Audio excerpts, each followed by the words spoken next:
Miami, Florida, born and raised, native right there. And he's got so many accomplishments that I'm going to read them and tell you what a treat it is. But born and raised in Miami, great town to be born and raised. 1997 graduate, me too. Right there. Me too. South Florida, 25 years. Has served on several mission trips, including Moldova, Nicaragua, Dominican Republic, and Peru. He was trained by Dr. Michael Kale in knee, chest, upper cervical specific. He's a member of the International Chiropractic Pediatric Association, voted Chiropractor of the Year by his respective peers in the Florida Chiropractic Society of 2009 and 16. And about the Kale, he was the only guy to drop the toggle piece and not crack the egg at a Band of Brothers meeting. I mean, like I don't know if you ever tried that, but he dropped that thing and did not crack the egg. It was pretty impressive. Was not duplicated by anybody else. Currently serves as past president of the Florida Chiropractic Society. Currently serves as the ICA Board of Directors and a fellow of the International Chiropractic Association. Dr. Martinez has been a speaker on the DE platform since 2008. Teaches Upper Cervical Technique through Mission Upper Cervical. Happily married to Aracelly. Has 4 children, Alex, Sofia, Gabriel, and Kassandra, and lives the chiropractic life, and is dedicated to the above, down, inside out principle. Is your office still where Band of Brothers is also? I moved from that since. Okay, yeah, that's right. Down the street. Yeah. But in Miami, Eddie's office where Band of Brothers always met. We all got together and talked philosophy, had some really good meetings. So welcome, Eddie Martinez. All right. And this is Saturday Night Live in St. Augustine. St. Augustine. Yeah. That's right. For many years, actually for the past, how long have we been? Well, Saturday Night Live down in South Florida has been going on for, I don't know, 40 years, something like that. And when your dad started it and stuff.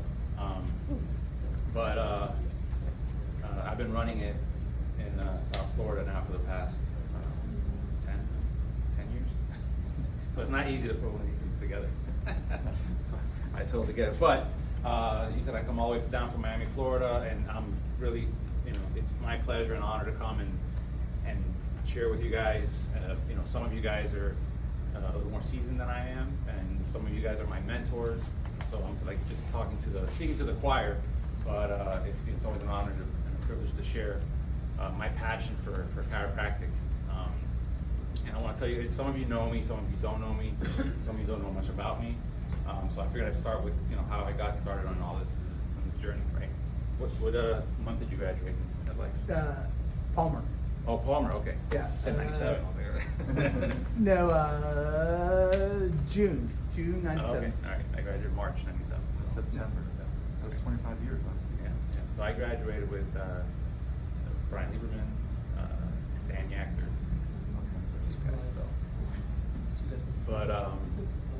So I got started early in chiropractic. Not early enough, once we get into what I'm going to talk about, but I was about 13 years old, and I got hurt playing football. One of the things, so Cuban mom, you're playing baseball, you're never going to play American football, blah, blah, blah. I dragged her to the park, Tamiami Park, and I made her sign me up for tackle football. 2 weeks in, I get hurt. I bust my shoulder, my neck. You see, I was right.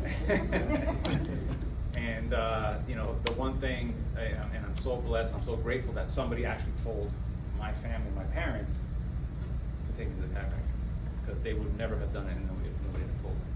And I'll try to speak louder, doctor. And so for that, I'm so grateful, because I'm here because somebody told my family to take me to the chiropractor. So time went on, and actually the one who told my family he's actually a chiropractor now. He was my mentor. He's Tony Kodanech. So he's my older cousin, about 8 years older than I am. He was himself getting into chiropractic. He's the one that told my parents to take me. And as I was going, I didn't know anything. I was just going, getting adjusted. They didn't really educate me at all. It was, but I got better. And I kept playing, and I played all 4 years in high school. I started, and it was great. But then I had to make a decision as far as what am I going to do, right? So when I got into do my undergrad work, my bachelor's degree, I must have changed my major, I don't know, 8 times. I was in accounting, business. So it ended up, I ended up being studying biology because I figured I wanted to help people. I figured I could do biology. Then I can figure out what branch I want to go into. But this has all the credits I need to get in. And my dad was in the dental field, so he was like, "You got to be a dentist. You got to be a dentist. You got to be a dentist." And I was like, "No, dentist." But I had no clue, no direction. So and he wanted to work with me because he was in the field. And so I applied to University of Florida Dental School. I got accepted. But at the same time, when I was an undergrad, I was working for my cousin. He had opened up his office in 1990. And I started working for him, just doing stuff, front desk stuff, whatever. I was just working on it. But I was seeing all the stuff that was happening in his office, all these miracles happening. And he was so happy to be there. I had visited my cousin who was a dentist in New Orleans, and she was miserable. Not that there's nothing wrong with dentists, but she just didn't like people. It was a wrong profession for her. She just didn't like people. So, and she told me that. I'm like, all right. And then she injected a kid with Novocaine and stuff. I was like, I don't want to do this, but I was on my way. I went to my interview. I got accepted to the University of Florida, but I had slipped my application to Life College at the same time. And then it was the summer of '93. My cousin, he was big in the FCS and Saturday Night Live, and he said, "You want to come with me to Atlanta? We're going to go to this meeting." And I'm like, "Well, it's already the summer. I'm getting." Like, all right, I'll go with you. I thought I was going to go just have a good time. I had no idea. He didn't explain anything to me. So we went to a DE. My first DE meeting was July 1993. I hadn't even done anything. I was thinking about going to school, but I wasn't really thinking about it. I already had my path drawn. And I sat in the room, and I sat in front of Ian Grossum, Dr. Sid, Dr. Dick Santos, Sigafus, and Bob Sotilli, and it was like, and the one guy who really just kind of like it was hitting my heart was Dr. Dick Santos. When he was speaking, I was like, my God, he's talking to me, and there's 2,000 people in the room, and I kept looking around, and he's talking to me. And you can see at DE, if you've been, you have the big sign that says nothing is bigger than life. I was studying biology. Everything started to align in my head, and I got back, and I told my cousin, I said, I'm going to be a chiropractor. And then I told my dad, and he didn't talk to me for like 2 months. It was the worst because he had a plan for me, and I was doing it to make him happy, and that never works out. So eventually, we made amends, and before he passed, he was coming in weekly for his adjustments, and it was great. But I really didn't steal, even though I got that fire burning. Hey. Even though I got that fire burning inside me for what I want to do and my purpose. I mean, it was like I was sitting in the room, and all of a sudden, in the airport, like the lights come on, so you know where you have to go. But I really didn't, even though I had been going to the chiropractor, and I've been getting adjusted, and I got better, but I really didn't understand the principle of chiropractic. So, in the middle of all this stuff, I started developing some allergies. My body was not adapting to the environment very well. Hospitalized a few times, so I just couldn't breathe. We never figured out, I know why, but we never figured out at the time what I was allergic to, what was the cause. My mom took me to the last dermatologist after like the 30th, shot, the little test, and the guy puts, I'm fairly white, right? And the guy puts a lamp on my back and turns red, and he goes, "You're allergic to the sun." My mom was like, "What?" So we walked out of there, like, forget it, this guy's crazy. So, I was still battling this stuff. I had a pocket full of, the prednisone, all this stuff. I was still, even when I started chiropractic school, I didn't know any better. I didn't know. I was going to my clinical tests and stuff with my eye would be like this swollen, and my lips, and then I couldn't breathe, and I was like, man.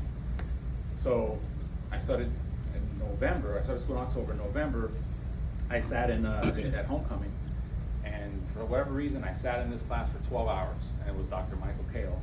He was speaking. It was like, this makes sense. This makes sense. This makes sense. And then I got adjusted by him. He would line up people, scan them, and he adjusted me, and I was like, something happened. I was like, I got to learn that. So that's how I got into. That's when upper cervical, knee, chest resonated with me, and it just flipped something in me. And then I started understanding a little bit more about chiropractic, because there was one point where I was full of hives. I couldn't breathe. I stayed over at a friend's house. I said, listen, I got my pills and I threw them in the garbage. I go, if I'm gonna do this, I gotta live this principle. I gotta be the guy that lives through it, and that way I can talk to other people about it. I can't do both things. So I gotta live by this principle. Threw them in the garbage. I said, if you just check me, if I stop breathing, call 911. Take me to the hospital. Because I have been getting adjusted in the clinic, upper cervical, and I started to realize sometimes I would hold, but then my symptoms would get worse. So that's when I started putting things together. It's not about the symptoms. My body was going through this stuff. I wasn't taking the pills anymore. So, my body was just doing what it needed to do to get me right. My potential was getting out there. My body was functioning better, and I woke up that next morning. Everything was clear.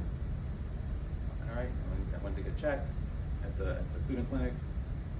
Everything was good, and I think we're talking about Cecil, who was one of the guys that was checking me.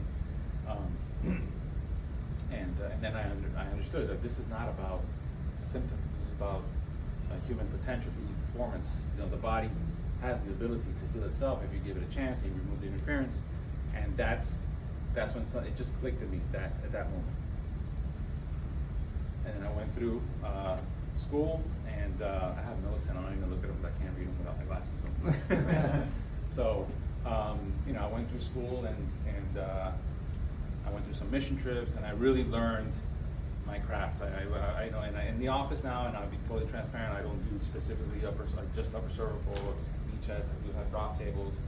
I kind of adapt to what people come in with. Some people say, oh, you're not upper cervical. I am. I'm upper cervically focused, and I take care of subluxations, and that's it. That's what I do. When I met my wife, I always carried my little suitcase with me, the little knee chest table, right? And just a funny story. She likes to tell it, but I'll tell it. We were dating, whatever, and then she used to get adjusted by the Musashis, and we were talking earlier. She's very good friends with the Musashis, and they live in North Carolina. They're in North Carolina, and that was her first chiropractor, right? Yep. So she was like, I'm going to check you because we started dating. I'm going to check you. This is the way you're going to get adjusted from now on. And she's like, That's not what he said. What did I say? He showed up to my house, with his briefcase, and he sets it up. He goes, I'm gonna start adjusting now. Get down on your knees. I'm like, oh yeah. I'm like, what are you doing? Like, I'm not doing that. Get on your knees, please. But that's the way I adjust her, and that's the way she likes to be adjusted. That's the way she likes to be adjusted. What? And it was just like our first date or something. He goes, get down on your knees. I'm like, excuse me. Smooth operator. But that's the way. I check her. She gets adjusted. She doesn't take pills. She doesn't take anything. She's actually a little stronger than I am when it comes to principles sometimes. With our kids, I remember my son Alex. He had a fever of 106, and I'm like, I know the pamphlets say 105. Your dad always had the little thing is it's okay to do it. I'm like, okay, it's 106 now. I'm getting nervous. I'm sweating. She's like, it's okay. He'll be fine. He's clear. I'm like, okay. After the third day, next day, he was totally fine. So it's good to have that relationship. Like you saw, I have four kids. They've all traveled. No vaccinations. So this is good because I can tell people that. Before when we didn't have kids, it was kind of like, whoa, vaccines. I could tell you that our kids were not vaccinated. They've traveled the world. They've gone to school. And everything's fine. So that's the principle we live by. And one of the things, I started, was about how grateful I am for that somebody told me about chiropractic. Well, that's the one thing that I don't want people to ask me or tell me is, why didn't anybody tell me this before? Why didn't anybody tell me about chiropractic before? They're 40 years old. They've been hearing stories. They're scared. They've been told not to go, or they haven't been told anything. They're suffering needlessly. And I've adjusted people at 50 years old, and they're like, that's it? And I'm like, yeah, that's everything. Right? That's everything. And they're like, I've waited 50 years and listening to everybody else, and I should have just come before, listen to that voice inside, right, that we talk about, and come. But that's one of the things, I don't want people to say that anymore. You know, it's one of my goals. And the other thing is, for example, I have a family that we were talking at dinner. We have a firefighter, and we've been going to chiropractor. Oh yeah, I've been going to chiropractor for 5 years. Oh, that's awesome, whatever.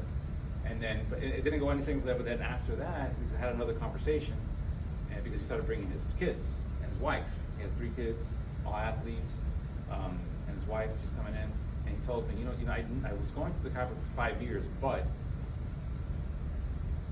I never got adjusted.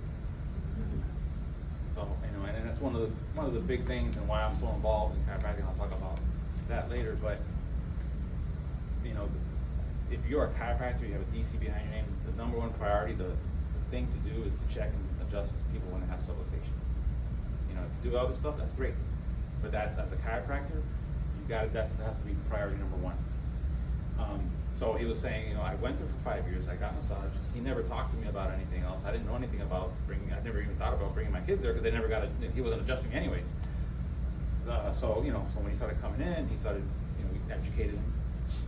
And he had somebody else tell him about our office, and that's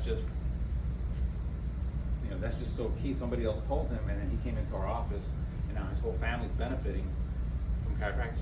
And it's not about symptoms because he didn't bring in his kids because they had something going on or something wrong, and that's that. And I think that's the big vision as far as how to affect and impact and change the world and make the world a better place, is not only to have people come into your office so they can get checked and adjusted and their life potential be increased, but to get them in earlier. So my whole thing is get them in on day one. Day one, not your day one, your first day of getting adjusted at 40 years old, but your day one, like after birth, get checked after birth. And if we create that whole a whole generation of people like you're your dad was a chiropractor, you're not going just day one, you're unvaccinated, so if everybody was like you, this world would be a lot better place for sure. Not so much craziness going on, right? So it's funny because I was listening to some old recordings of this is what I wanted to kind of share with you guys, but I was listening to some old recordings of Sigafus and Santo and Reggie Gold. I think I was just kind of on the drive up. I had a lot of time, and they all all 3 recordings kind of said the same thing. Reggie Gold was saying like how after if you're coming in for your first adjustment at 40 years old, you've already have developed damage, and some of it might be permanent. So, but you still get adjusted and keep those life channels clear because you're better off. Because if you stay subluxated, you're going to get worse, right? And then the same thing with the Sigafus. He was like, why he had a family. He said, why hadn't anybody told my family about this? And that's huge. That's huge in my heart. I've been carrying it for a while. But my good friend Steve Judson, who I teach UpperCervical with, and he speaks at DE. He's one of the main guys at DE now. But that's what fuels his fire, because nobody told his family about chiropractic, and his brother ended up after a bad football injury in a mental institution because they sent him home with a bunch of pills and never told him about chiropractic. And then so when he got into chiropractic school and he heard about the atlas and the medulla insults and how it just affects every single aspect of your body, of your life, that's what fuels his fire. And I think it should fuel all of our fires as far as that's concerned. And then I was listening to Dick Santo as well, and it's funny you have that, it's so big there. And he was always saying, proclaim what you do in your office. Let your walls talk. The power that made the body heals the body. Write it up on your wall so people can see it. Because number one, we're going to start talking about that. And the other thing was, and I have it in my office on two sides. I have power that made the body, heals the body on one side, and I have we move the bone, God does the healing. And you know, it's and he has those two things, and then there was another recording that he had, and it said, he talked about as a profession, as an you know, as not only as organizations, but as a whole profession in a whole. You know, how when I was in school, they would say chiropractic is the second largest healing profession. He was talking about being number two. Oh, that's number two. Why do we want to be number two? We want to be number one. So he was just, and they put another sign that said chiropractic is the number one healthcare organization or number one profession that establishes well-being in human beings. Period. Right. So those, I have to add that one now. So I need another one. So it's funny how, you know, innate works, and you're thinking about what I wanted to share, and I listened to these 3 recordings. It was like all the stuff that I wanted to talk to you guys about. And you know, chiropractic is a principle. It's so important.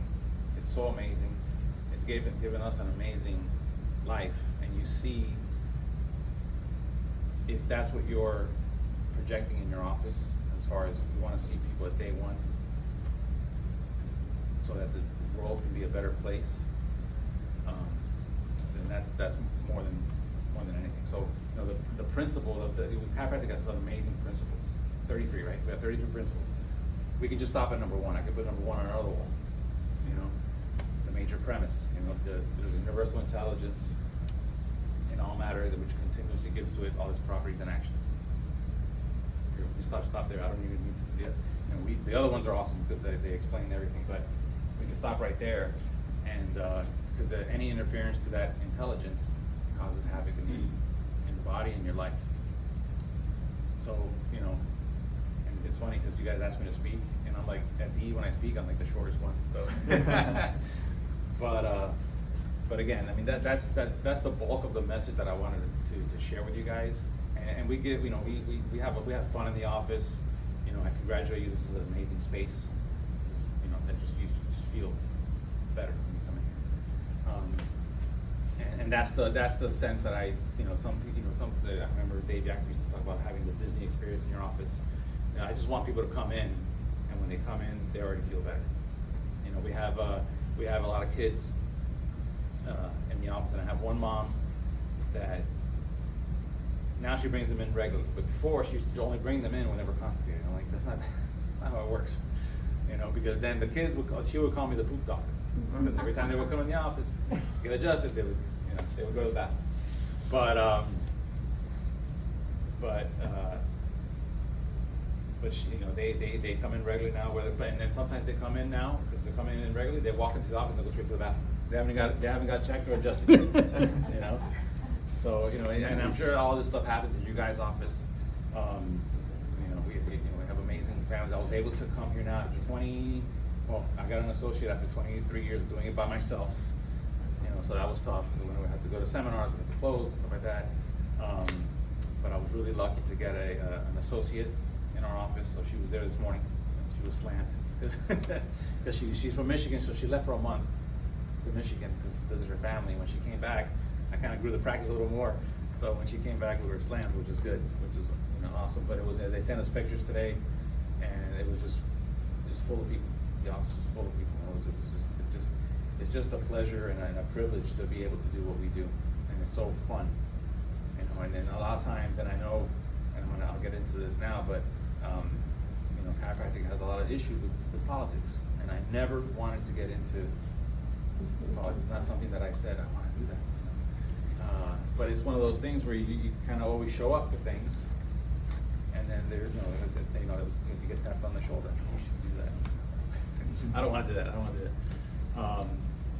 But I care about this profession so much, and you know, we want to keep the profession. Not that we want to keep it in line. That's something DJ would say. You know, we want to keep this profession in line. I've heard recorded saying that. But you know, we're chiropractors, and we want to keep chiropractic, right? I'm the past president of the FCS. I'm on the board of the ICA now. I'm on the board of TE as well, so I welcome all you all to come to eat. You know, it's a different space, it's a different energy than a CE, you know, event. But it's still going on, so people ask me, is DE still going on? Oh, yeah, it's still going on. And we do 2 in Florida, by the way. We're doing 2 in Atlanta, and then 2 in Clearwater.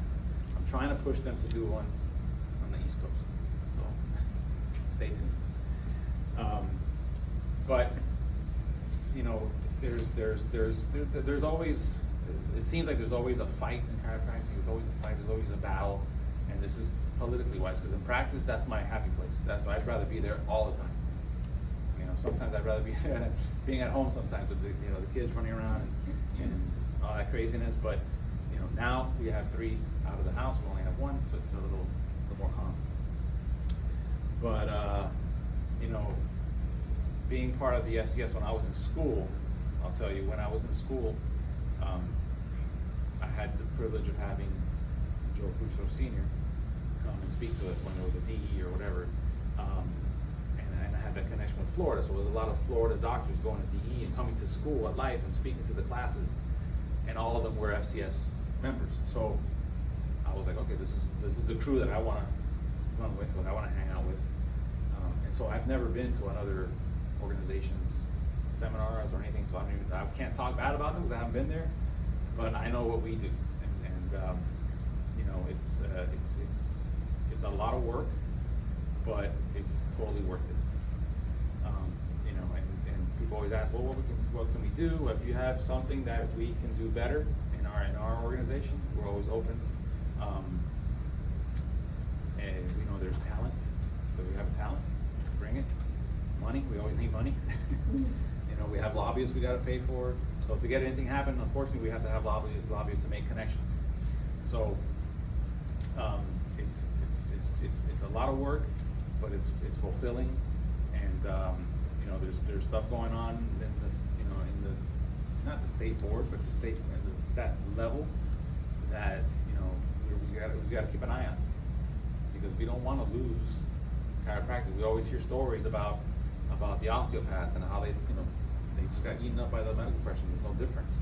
So, you know, there's calls in the Florida to open up the scope to steroid injections, and you know, they always start with one little thing that's not so bad, but then at the tail end there's a goal at the end. So they want to do steroid prescription drug stuff, you know, which is not chiropractic. You know, it's not chiropractic at all. And a lot of things are not chiropractic that are great, but drugs in chiropractic is not good at all, and you know, it's just not good. You know, and it doesn't make sense to me. It doesn't compute in my brain, because my father, when I was going to chiropractic school, he was still kind of, you know, you can still go to medical school. That doesn't make sense. I try to explain something. You know, you could do both. I'm like, no, I don't want to. You know, I have a choice. I don't want to. And you know, so. You know, and then one of the things that you know, kind of veering off in directions, but one of the things that I think Reggie Gold, I think he said at the end of his talk was, you know, as far as like growing your practice, you know, be focused, do what you got to do, learn your craft, be good at what you do, and you know, at the end when it's time to close your orientation or doctor's report or whatever, when you're educating your people, you know, and I'll go back to the beginning where I started, is like, you know, why didn't anybody tell me about this? You know, he'll say, when you go home today or right now, call the person that told you to come here, because they saved your life. You know, call them because they made a big difference in your life. They did something good for you. And then the second thing was, and when you leave here, tell somebody, be that person that tells somebody else about chiropractic. So, you know, and that makes, you know, now you're doing something good for somebody else. And I think with that, and getting people to come in at day one, you know, right after birth, to get checked for subluxation, that's going to make the world a much better place. And I know it's like BJ's Utopia. We haven't even scratched the surface yet, but it's there, and I think it can be done. And I think with the, you know, the hard work that Nina's done in the past, Dr. Ernie Panza. I mean, it's an honor to sit here in front of you, just because I was telling you earlier, I have this book, Life and Times of B.J. Palmer, and every time sometimes when I speak, I'll grab stuff out of that book, and I'll share it with people. I need a new one. It's kind of old, but the hard work that you've done educating people about chiropractic and the principle, you guys putting this stuff together, keeping this rolling, keeping it happening. You know, we stopped in South Florida for a little while. We started doing virtually, and it's not the same. It's not the same to sit here, knee to knee, and talk to people and feel what the person's saying. We tried it, and then we brought it back, but we didn't bring it back every month, because when we were doing it every month before, it was like, because I was the one that was doing it, it was like a chore. It's like it could be a chore. So we were doing it every 3 months now. And then in December, we always have our holiday party. I know it's down in Miami. It's going to be at Walter Sanchez's house, but you're all welcome to come down for our Teen City. We have a hotel nearby. We stay, make a weekend out of it. I think we're going to have a few things going on, so we'll keep you guys in the loop for that. What else? You want to share anything from the? You want to share anything from the FCS or anything? No? Well, I got dragged. I've been a chiropractic patient since I was 18 years old, and then I decided to marry one because it was too expensive. By the way, she became she became the executive director of the FCS, because at the same time I became the president, we lost our executive director that was there at the time, and I said, you got to help me. If not, I'm going to have a heart attack. Yeah, he came home one day. I was a second grade teacher, and he came home one day. I was teaching. It was a full time job. He came home one day. He goes, I think I'm having a heart attack. I'm like, what's going on? Well, I have to get rid of, or whatever, the executive director from the FCS. We're letting her go, and that was November, and they had a convention in January in Miami. It's like, you have to help me. Like, what do you mean? I have a job. Like, I can't just help you. I'm like, I'll help you. So I've always been involved. I love chiropractic because chiropractic changed my life. And so I said, okay, I've always gone to DE. I've always gone to all the FCS conference, because he would be in the conference. I would just be walking around with the other wives and hanging out and just, being there. So I always knew how things were running, because, I was just always very nosy, and I love to help and I love to volunteer. So I said, okay, I'll help you, but you gotta find someone that I'm not doing this. I will not do this. This is not what I want to do. I don't like dealing with politics, and I don't like to be told what to do. So, you gotta find someone. Like, hey, I promised you I'm gonna find someone. That was 5 years ago. So 5 years ago, and I'm still waiting for them to find someone. He's not longer president of the FCS, so I'm sure the new president's still not looking for someone. So yeah, that's how but it's my way of giving back to a profession that has given me so much.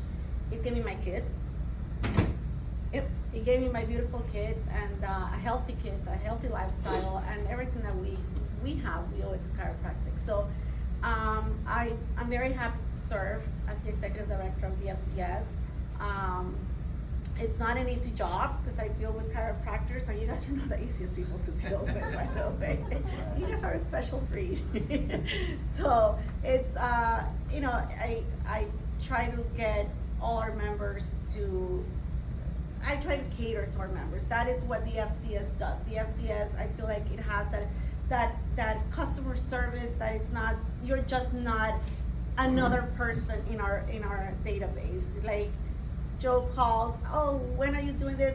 Can you register me? Sure, I'll register you. Don't worry about it. I got you. Just text me. You don't get that with many organizations. I know that other organizations, if you're not a member, they won't even answer your questions. I'm not like that. I'm like, what do you want? What do you need? Sure, don't worry.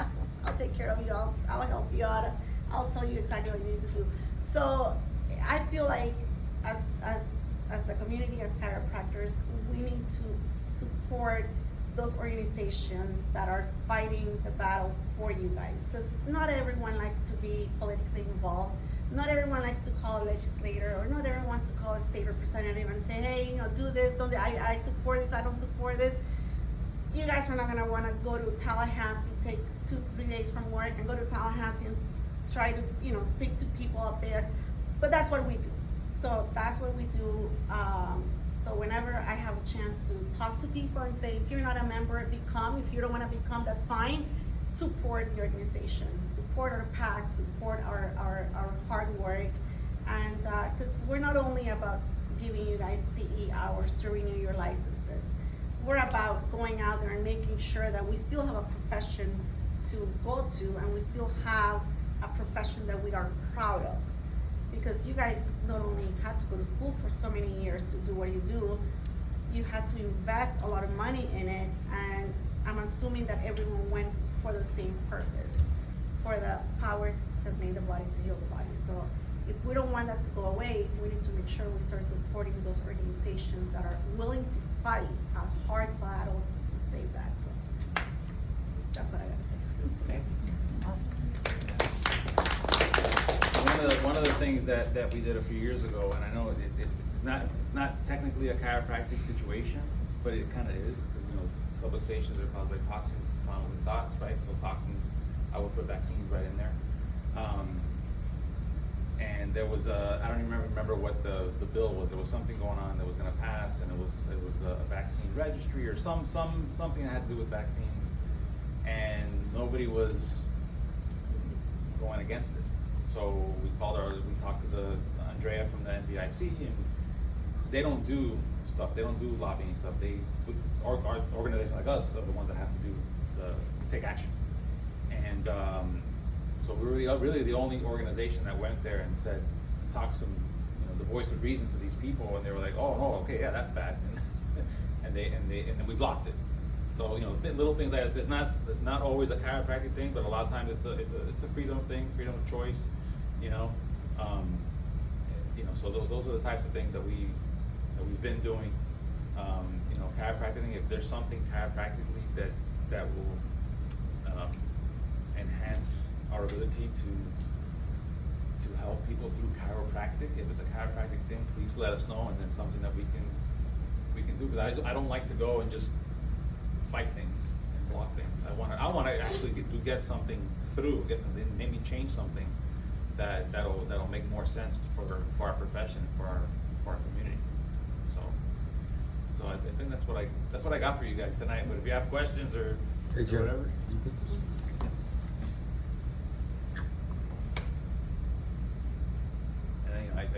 and I thank you guys for having me.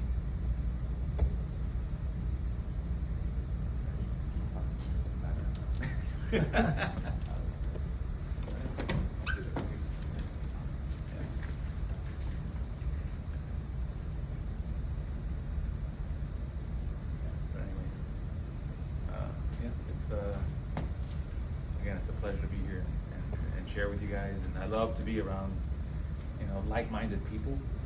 And sometimes I'll go, we'll go to a conference or a seminar, and we'll hear the same thing over and over and over again. Nothing's much that. These are recordings that I heard from Sigurd Santo and Reggie Gold, and they're years old, and it still applies today.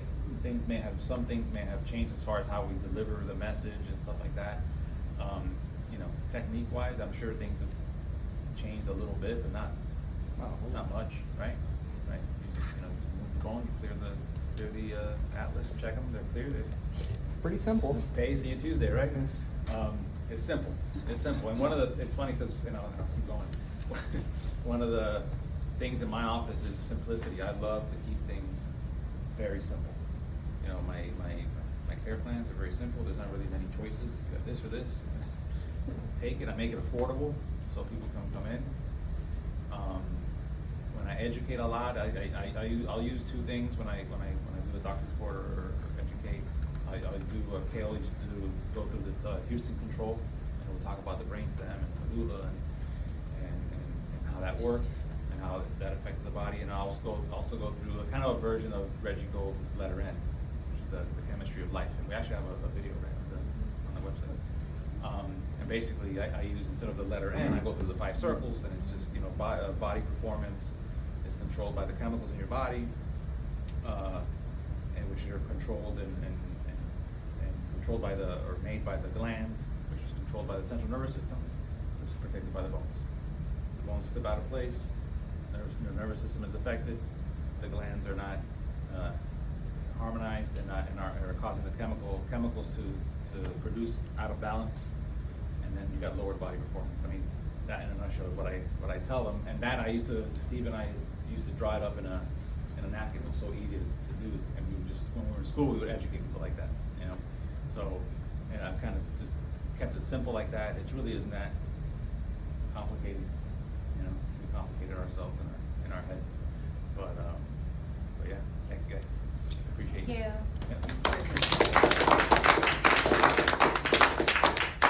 Thank you, Eddie. Thanks for coming.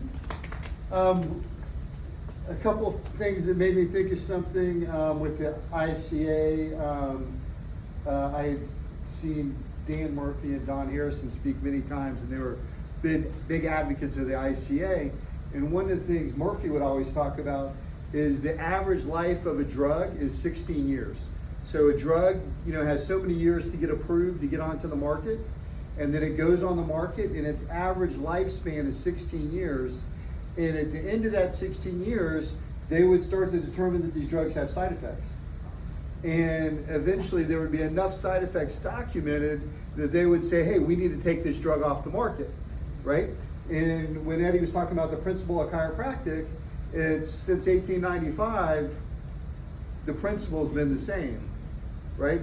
These drugs have come and gone, but this principle of chiropractic is always the same. And Dan Murphy would get up there and Don Harrison and encourage people to join the ICA because we're the ones that are getting the word out for this to happen. So that was very inspiring. We've got some great speakers coming up to follow in Eddie's footsteps. Mike Shreve, he's a philosophy and technique instructor at Palmer, Florida, and he's very loved by the current students and the alumni, so we should have a good turnout for that, and that's October the 14th.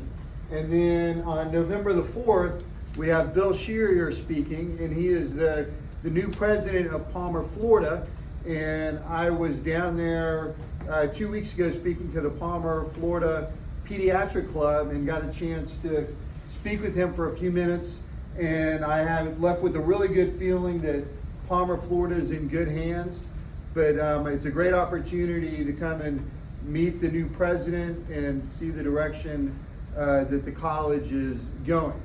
So live from St. Augustine, it's been Saturday night.